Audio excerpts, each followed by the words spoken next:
Kita tadi bicara soal zonasi. Apakah sistem zonasi dengan penerapan R1 ini sudah adil menurut Bang Heri gitu ya kan? Iya, banyak kekurangannya ya. Saya sepakat dengan jalur zonasi. Tadi kan sudah saya jelaskan bahwa ada jalur zonasi, ada jalur afirmasi, ada jalur prestasi, ada jalur pindahan. Ini satu paket dalam Permendikbud ini. Ini kan kita bicara teknis ya.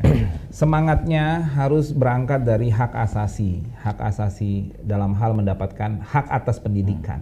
Berangkat semangatnya harus dari sana, bahwa setiap warga negara, ya apalagi warga Kota Balikpapan, ketika datang ke sekolah wajib mendapatkan pendidikan yang layak, yang berkualitas, gitu ya, wajib, gitu, kewajiban.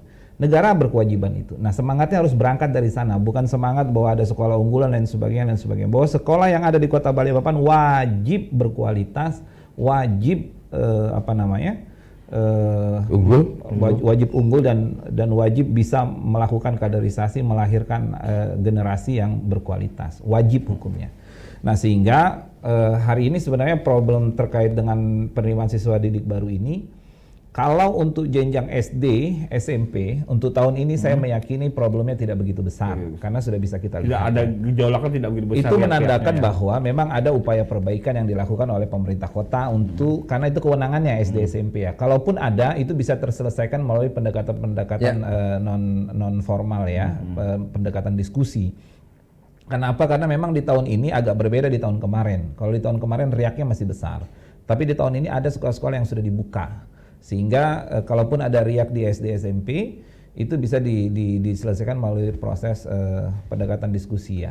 Nah, kemudian yang kedua, yang jadi problem besar ini adalah sekolah SMA SMK kita yang ada di Balikpapan. Bayangkan sejak tahun 2017 sampai sekarang, ini problem terjadi sudah 8-10 tahun yang lalu, tapi tidak ada perbaikan upaya yang dilakukan oleh pemerintah provinsi. 10 anggota DPRD kita semuanya banggar ya. Semuanya banggar tuh di provinsi itu, tapi saya nggak ngerti kenapa kemudian itu tidak menjadi skala prioritas. Misalkan anggota DPRD kita di Balikpapan, 45 anggota DPRD kita, penting mana bangun gedung, gitu, gedung kantor DPR atau pengadaan guru, karena kekurangan guru katanya. Ini kan dalam Undang-Undang 25 2004 tentang perencanaan pembangunan itu ada bicara tentang skala prioritas. Penting mana bangun kantor DPR dengan pengadaan guru misalkan. Ya penting guru lah, orang diatur dalam konstitusi pendidikan kita kan. Kantor DPR yang ada kan sudah cukup mewah lah, didatangin juga nggak pernah ada orangnya, ditanya datang ke sana juga ketika kita datang ke sana pergi studi banding, pulang-pulang studi banding nggak tahu apa yang dibawa, pendidikan kita masih kacau dan lain sebagainya. Nah, nggak bisa kan anggota DPR, 45 anggota DPR kita melakukan upaya koordinasi ke provinsi, nggak usah jauh-jauh ke luar daerah, ke provinsi, tanya ke dinas pendidikan provinsi. Di Balikpapan ini sudah 10 tahun sekolah SMA SMK selalu terjadi problem dan masyarakat kesulitan untuk berkoordinasi dengan dinas provinsi. Bisakah bangun sekolah gitu? Bisakah kita sharing budget? Nanti kami tunjukkan lahannya. SMK 7 misalkan sudah dijanjikan beberapa kali mau dibangun. Kalau itu masih dikelola oleh pemerintah Kota Balikpapan, saya yakin SMK 7 itu akan terbangun. Begitu ditarik ke provinsi, 10 anggota DPRD kita yang ada di provinsi juga kelihatannya senang dengan melihat proses yang ada hari ini. PJ Gubernur kita hari ini juga tidak paham tentang persoalan pendidikan sekolah SMA SMK di Kota Balikpapan. Ini kan jadi persoalan yang sebenarnya agak sedikit emosi juga ketika kita berbicara ini masyarakat. Kenapa, Pak? Bapak bayangkan hari ini anak-anak kita yang tidak punya, yang bukan dia konstituen partai, ya, yang kerjanya ibu rumah tangga biasa, hanya seorang buruh cuci, hanya sebatas buruh harian yang nggak punya akses ke para pejabat, anaknya juga pengen sekolah, tapi kemudian nggak dapat sekolah. Itu ada di lapangan kita temukan. Nah ini kan harus dirubah sistem ini gitu. 10 tahun ini terjadi terus seperti ini. Daya tampung sekolah, SMA SMK, ini baru bicara tentang dunia pendidikan ya. Belum bagaimana mengintegrasikan dunia pendidikan dengan dunia kerja. Belum tuh. Ini kita belum bicara standar SPM, standar minimum pelayanan kualitas layanan pendidikan kita. Kita belum bicara tentang kebutuhan yang lain-lain, baru bicara daya tampung, baru bicara tentang kuantitas, belum bicara kualitasnya. Sudah begini modelnya.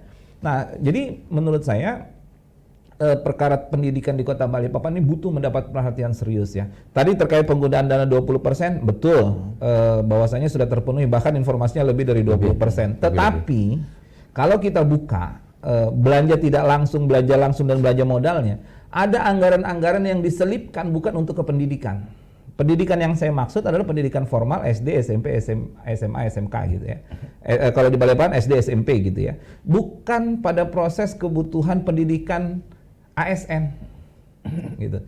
Nah, anggaran dunia pendidikan ini dicampur dengan pendidikan ASN. Misal ketika ada guru, ada ASN yang ingin sekolah lagi, anggaran itu nih yang saya maksud anggaran pendidikan 20% bukan itu. Anggaran pendidikan 20% yang diatur itu untuk betul-betul anggaran yang diperuntukkan untuk kebutuhan sekolah SD, SMP kalau kabupaten kota. Saya meyakini dengan 4,2 triliun, 20% yang berarti 4,2 berarti 800 miliar.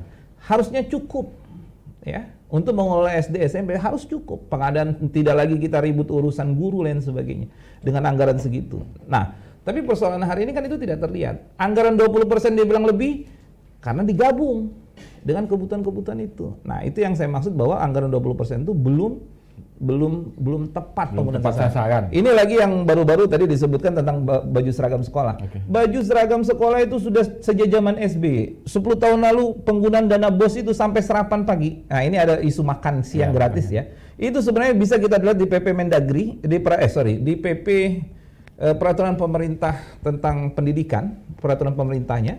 Di situ sampai urusan tas, buku, urusan makan sarapan paginya itu bisa ditanggung di dalam BOS. Baju seragamnya itu ada di PP-nya. Penggunaan dana BOS itu boleh sampai urusan makanan anak siswa, sampai urusan sepatu bisa. Jadi itu bukan hal baru sebenarnya. Ini kenapa terlihat seolah baru karena tidak banyak masyarakat yang paham tentang penggunaan dana BOS itu gitu. Jadi yang terakhir lagi yang harus dilakukan oleh pemerintah adalah bagaimana mengintegrasikan sekolah negeri dengan sekolah swasta. Sekolah swasta jangan lagi ada pungutan-pungutan di sekolah-sekolah itu, baik sekolah negeri maupun sekolah swasta. Ini di sekolah negeri aja saya dengar masih ada iuran. Patungan anak-anak untuk beli sapu lah, untuk beli untuk nonton bioskop perpisahan. lah. Kemarin lagi ini kurikulum merdeka ya, banyak anak orang tua, kan kita nggak bisa ya, kita kalau bikin kebijakan tuh jangan pejabat-pejabat kita jangan mengukur kantongnya. Kalau pejabat anggota DPR seperti Bu Haja Wahidah ada uang 100 juta udah seperti nggak punya uang. Tapi kalau masyarakat kecil punya uang 100 ribu itu bisa 1 minggu dimakan, bisa untuk anaknya sekolah. Kemarin mau sekolah pakai handphone itu banyak orang tua yang kewalahan. Artinya kan sekolah nggak siap sebenarnya untuk memfasilitasi anak-anak itu. Nah, itu juga harus dievaluasi ke depannya. Jangan lagi menyulitkan masyarakat untuk bisa mendapatkan pendidikan yang berkualitas. Kedua lagi, pastikan betul-betul bahwa tidak ada lagi pungutan-pungutan di sekolah. Ya. Kedua, sekolah swasta harus bisa dijamin oleh pemerintah. Kalau SD SMP saya yakin dengan anggaran 20% murni untuk bisa tertutupi, tidak ada lagi pungutan-pungutan sekolah swasta dan pemerintah wajib membina kemudian meningkatkan kualitas sekolah-sekolah swasta kita. Karena kalau sekolah swasta itu sangat penting. Karena sekolah swasta itu gurunya swasta, manajemennya swasta, dikelola oleh swasta, tidak terlalu dibebani oleh pemerintah kota. Artinya swasta berperan juga sudah sejak lama untuk proses dunia pendidikan ini. Itu harusnya yang dilakukan oleh pemerintah. Lagi-lagi saya menyorot untuk sekolah SMA SMK di Kota Balikpapan. Saya berharap nanti ada talk show lagi bisa diundang kepala dinas provinsi untuk bicara di sini. Mungkin Balikpapan beda dengan Panajam, mungkin Balikpapan beda dengan Grogot ya, beda dengan yang lain. Bahwa Balikpapan ini pintu gerbang Kalimantan Timur yang butuh perhatian yang cukup luar biasa untuk dunia pendidikan. Download Tribun X sekarang, menghadirkan lokal menjadi Indonesia.